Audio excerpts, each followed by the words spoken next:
you brought it out so that we didn't miss anything. You mentioned the jobs, you mentioned the black-owned businesses. Also, we have the neighborhoods. You know, by the way, does anybody know who's in charge of the police department? How you doing, man? Hold them accountable, go to your mayor, hold them accountable. All politics is local. All of it. You don't get Nancy Pelosi without her first starting at the local level. Okay? So that's another thing we have to do on this journey as a whole, is sort of re-educating people on the process. Because the fake news media and the Democrats will just point to the president, point, even though he has no control over some of this stuff. So with regards to the policies in term 2, we have platinum plan, we have education, continuing on illegal immigration, which coming from Texas, that's one of my main issues. From driving down wages to draining resources, because I'm sorry guys, illegal immigrants are not moving to those gated communities your politicians live in, they're moving to our neighborhoods. Come on.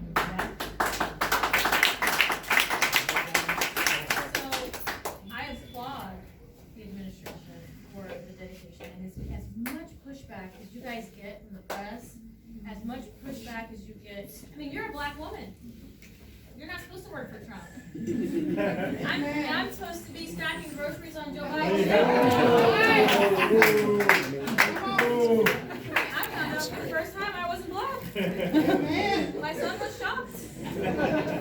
So I mean, it's funny, right? You have to laugh at this because they're just so blatant with their racism. Like they don't even know it's racism, but it's racism, right? I mean, you're a black woman. You can't have a mind of your own. You can't think for yourself. You know, black men had the right to vote before black women. Didn't know that. But here we are. We still are not allowed to support our candidate, who we know is the best thing that's ever happened to our community in generations. But luckily, that foolishness can't stop us. It's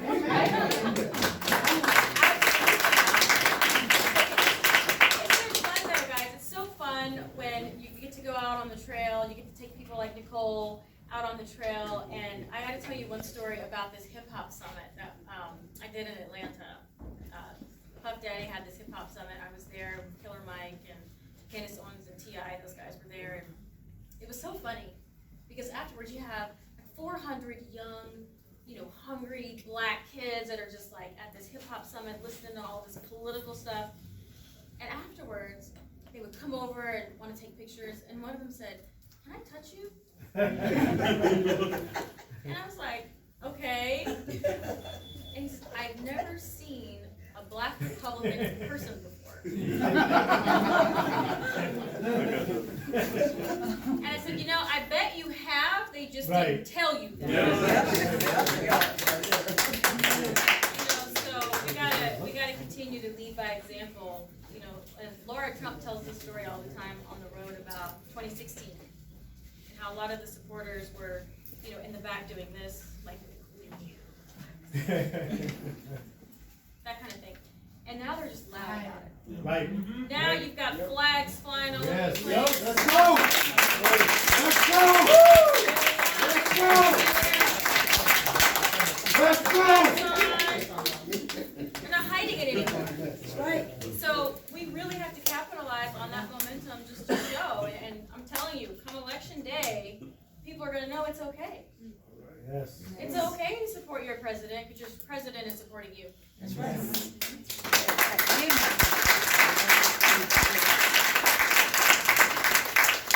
before we wrap up, let's talk about something personal.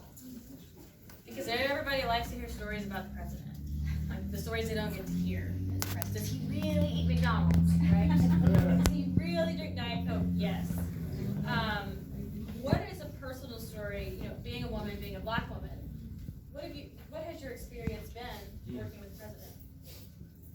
I mean, there's so many stories to choose from. I would say one memorable story was the president came to Benedict College and won the criminal justice I'd say it was a phenomenal day. The president was able to share his vision and his relationship with some of the folks who had already been First Step Act recipients. Incredible. Afterwards, it's a whirlwind. Was invited to ride back on Air Force One with him. The president was so gracious. I'm telling you, he was thrilled. He was like, "Someone give this woman a tour," and invited us to be able to relax and enjoy ourselves afterwards. And then even when we were on our way to the HBCU the HBCU conference, where he was the first sitting president to speak at this HBCU conference in DC. We were able to brief him in the White House, but we had such a good time. And I'll tell you, I was a little nervous, for the first time walking in to brief the president. He knew, he felt my nerves. He was able to make us feel comfortable. His ability to read a situation in a moment, to know the people around him, he is one of the most personable and just sensitive as far as just understanding where folks are coming from and able to meet them in that moment. And so we had such an amazing time during that briefing. He was like, "All right, guys, why don't you ride with me over to the east?" And like, what? Secret Service is scrambling, trying to figure out how are we gonna make this work. But sure enough, we got in. I've never met someone with so much authority and power. Just be able to be so gracious and so inviting with his stuff, so supportive. I've never, I will tell you, been able to feel so much of a confident, beautiful, and effective leader. As a woman, sometimes we almost have to turn back a bit of who we are to make it just a little bit more, palatable. Sometimes we get to be some really powerful ladies in this administration. And this president encourages the best out of everyone. And so I would just say, there's a difference between the headlines versus the man that you really get to know. And I know that each and every one of you will have opportunities to see that glimpse of who he is. And so just encourage you, he is a true man who's committed to seeing the best of this community shine and come forward. I can attest to that. I can attest to our tooling and retooling of opportunities to help work, as we said, with a lot of different partners to get the right input. I've been asked the question of what does it feel like to be in this position to represent, so much influence and power. I said, it's more of a responsibility. We're bringing your voices into the Oval Office. We're bringing your voices into this policy discussion. And so we just want to continue to, this campaign is helping to bring up a whole new crop of leaders and of community members who are going to be invested in the turnaround within the community. And so I'm looking forward to working with you. I know that the rest of the team is, and I will be back. I know I will.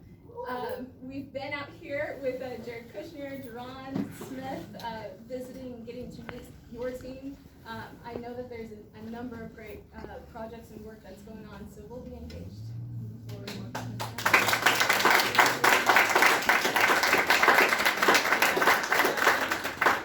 It's a shame that everyone can't interact with him one-on-one. I mean, it really is a shame, because he is one of the most generous, kind-hearted, nicest people you would ever meet. And to Nicole's point, you don't expect a celebrity billionaire, right, to be so down to earth. Even his kids, right? His kids are the same way. The whole family. So, he's just somebody that, one of the reasons why I fight so hard for him is because I know him, I know his heart. He just called me the other day to say, "Oh, I just saw you on TV, you did great. You're better than you were 6 years ago." He's just a good guy. And the way that they come after him, they're like, I take it like they're coming after me and my family. And that's why I fight so hard for him. Because he's really he's anointed for our time. He really is anointed for our time. And, one of my favorite lines from our bus tours is, you have Joe Biden, who sold out our country to gain wealth, versus President Trump, who gave up his wealth to serve our country. Yes. 'Cause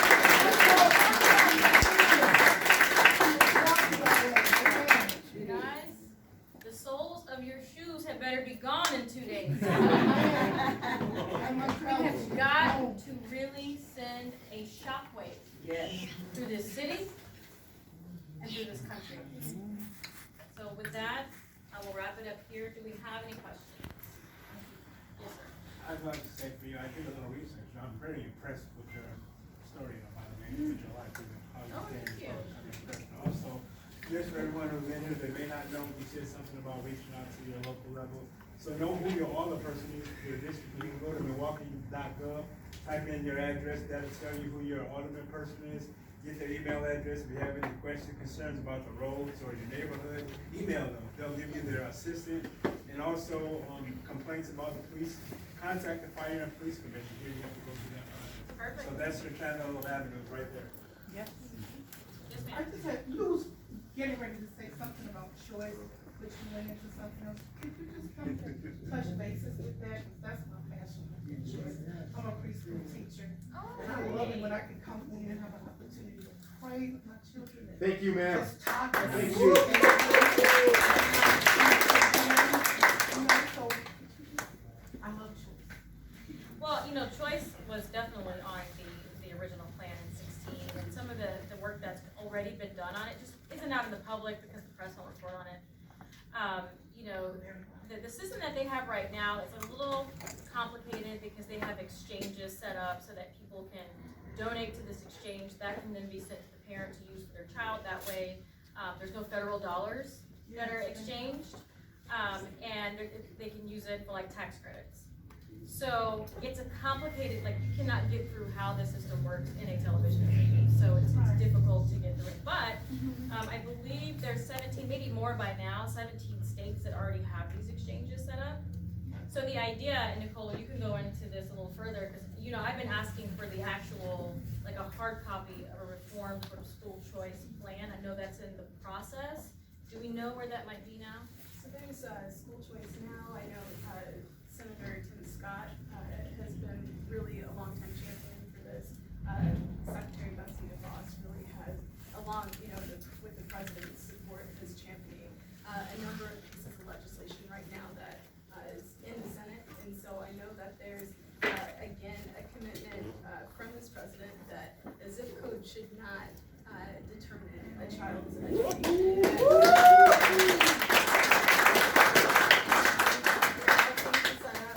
Just some more options. Even from homeschool to adjusting this 4-year university system that does not work for everyone. So. Yeah, and I'm glad you pointed out aldermen. You almost have words here. All the person, because there's women and men. Yeah, that's so all. alderpersons, I have city councilmen in my Yeah, state, some but people, yes, so yeah. thank you for that. That also brings me to school choice, because I don't know what you have here, but we have school boards. What do you have here? School School boards, okay. They oversee the school choice. That's another thing. So we can only do so much at the federal level, right? All of the problems we have in our community are local problems, right? We can do federal standards, we can do federal guidelines, they have to be adopted at the local level. So let that be your next challenge. After President Trump gets reelected, tackle your local leaders, hold them accountable, go to those meetings. Because here's the thing, they don't expect you to be there. They don't, nobody ever goes. I learned this when my activism started 12 years ago. I took 30 people to a city council meeting and had my way. 30 people, that's, the people in this room could change a decision that's made by your school board. So you have to organize at the local level to really push some of this stuff and get them to adopt guidelines like the policing guidelines, to get them to adopt things like the exchanges for school choice and whatever else the administration puts out in the future. We just have to be better stewards of our local level and to stop pushing everything to the federal level, even though there's a lot that can be done there, like criminal justice reform, which absolutely helps curb a lot of the impact. But the reality is, local level politics is where you have the greatest impact to you personally. Yes, sir. Yeah, I want to reiterate a point you made initially when you first came out. First of all, school choice, we need a governor that accepts the money, actually. This is Right. went out accepting. Thank you. My kids go to a choice school right behind here, so Oh, I have 3 of them that go St. Marcus. But I want to talk about the point of the investment. I was on a call with the Washington Examiner just 2 days ago talking about this, and article came out when Trump first ran, he said, what's the difference between the Black Outreach Program and Trump ran in 2016 versus now? It's like he had a plan in, but there was largely no infrastructure to deliver the message. And I said, you know, the biggest difference now is that Trump has hired staff. He has finally made large investments into this area. And I want to reiterate that point because we need to continue it, and I know you mentioned that. We got my good friend Gerard right there. Sorry to point you out, Gerard. Gerard ran Tommy Thompson's campaign here in Milwaukee. Tommy Thompson got 30% of the black vote because he actually showed up. And I told him, I said, the first rule of politics is showing up. That's right. And if we don't show up, now there's a class of consultants in this state, probably in this country, that do not look at, because you can't make money off, you know, a field staff, or field office, or hiring for office. You can make money off ads, but that's not how to reach black voters. You can't reach black voters off ads. So make that point to Rhonda McDaniel. We need to keep investing in these offices. I know we're going to continue with this office, but we need this office here 10 years from now, not just 1 year from now. We need it 10 years from now. So we can start winning governorships and local races, because we can organize from this area. So make that point, and I'm telling you, if we do it, we'll get more votes. Tommy got 30% in 98, and ever since then, these consultants came in, they said, oh, no, don't invest in them areas, and we got 5%. And, you know, and we lost. And we lost a lot of races. We have no Democrat in this area. And so, I mean, no Republicans in this area. So make that point. I don't have a question, but really drive that point and tell them, them consultants, you know, ignore the consultants. We need people, we need bodies here, we need this office here 10 years from now, so. Yes. See, that's what changed. That's what's changed with Trump. You know, a lot of the reasons why a lot of Republicans went against him is because they're consultants. Yeah. You know, they have this cookie cutter package they use for every single race. They do their kickbacks and their commissions on the ads. And that's why they haven't won a national election since 2004. Yeah. Right? And come Trump, they all lost their jobs. That's why you had the Lincoln Project. Oh, yeah, yeah. Those are all the people that lost their jobs and are losing their second homes, and because he's not paying them millions of dollars to produce junk. Yeah, exactly. That's really all it is. So we do have an opportunity now with the leadership and the administration and at the RNC to really make some moves. And, you know, and I'll make this promise today. I will talk to the NRCC and the NRSC about also kind of adopting the infrastructure that President Trump has done. Yeah, good. You know, Good. the Republicans in Congress should have been utilizing this tool.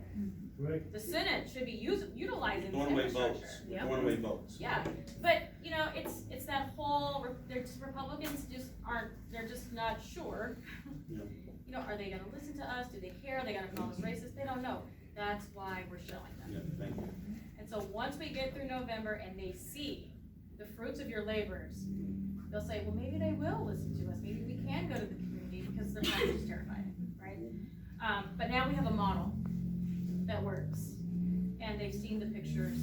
You know, they've seen the support. The rally in Atlanta when the Platinum Plan was announced. Or I'll go all the way back to October 2019 when we launched this coalition. When, you know, we had 400 black people in Georgia show up, and there were a couple hundred outside. Yeah. Like, that's never been done in a Republican ever.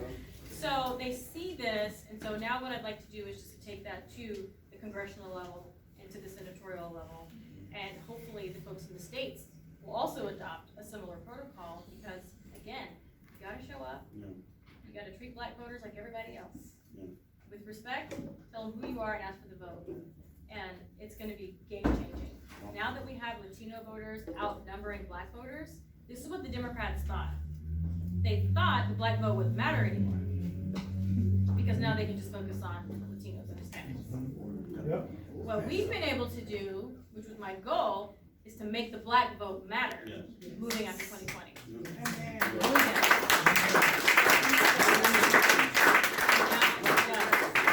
And that's why Joe Biden's doing his shop talks and barbershops, and he's having to spend money on, you know, courting black voters, which Democrats usually don't have to do.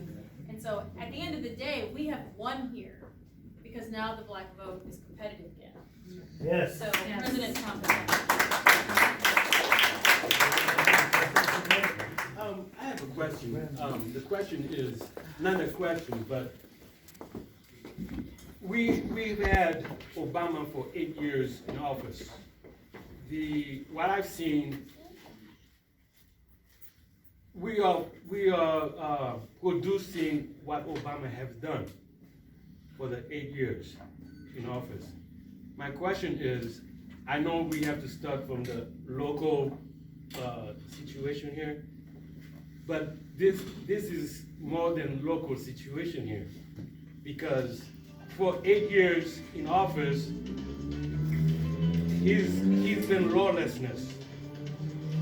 And now, the lawlessness for 8 years is driving the Democratic Party where Joe Biden is. So my question is, how are we gonna do that to impress the people that lawlessness is deeper than what we think? So there's a couple of things. You start by re-electing the law and order candidate, number one. And that's the federal level. And again, the president has already taken measures, even through Operation Legend, of trying to address some of the issues at the federal level. Police reform at the federal level, which I thought was interesting, how the president comes out with this initiative a year ago, including having psychologists available, and then all of a sudden the Democrats are like, oh, we've got to have this. And I spend most of my time saying we already have that.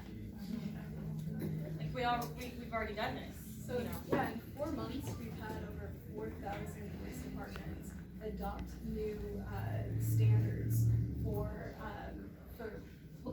policing, community policing. There's a certification under AG Barr's leadership that's being established and executed across the country. And just, this is all within 4 months. President Obama had, 30 with his initiative. So this is 4,000, and we haven't even gotten to some of the local police departments right now. So there's absolutely a commitment under the president's policing EO that he recently had, but also just the relationship that the Attorney General of this administration has with law enforcement, being able to do things in relationship rather than at. Right. Yeah. Well, the fastest way to do what you're suggesting, do you know who your local NAACP chapter is? Do you know who runs that chapter? No, I don't.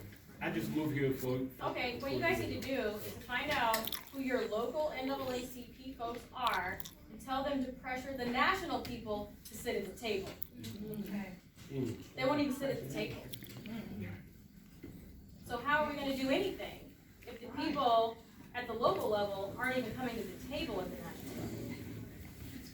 So you get the urban leagues, you get the NAACPs, you get all those folks to go sit at the table with the folks at the national level. You can get things done very quickly.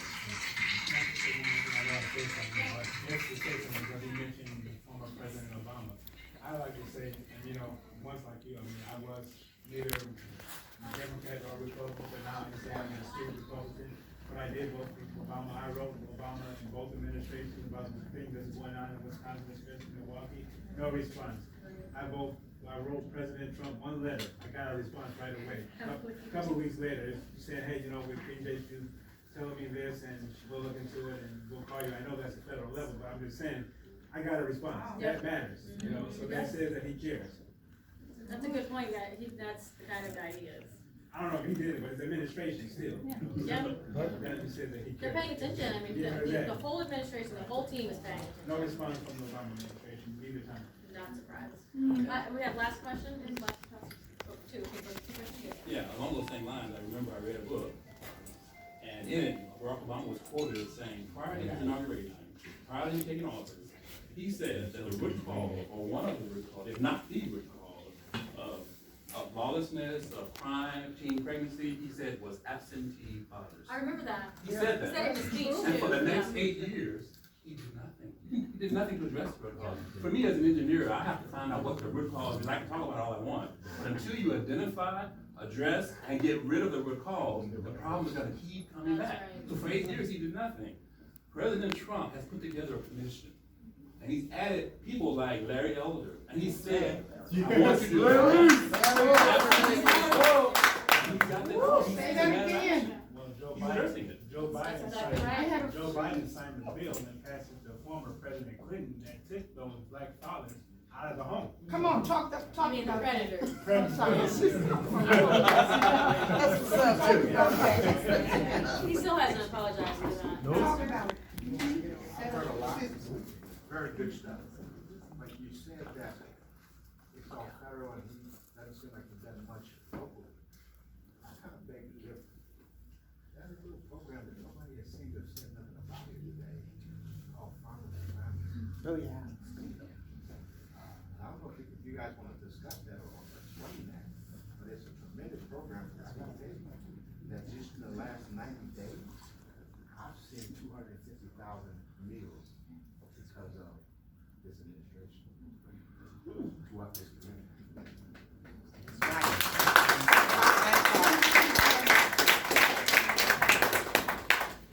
Yeah, you know, that is definitely something that the community, that's an example of what the communities will adopt from the federal government.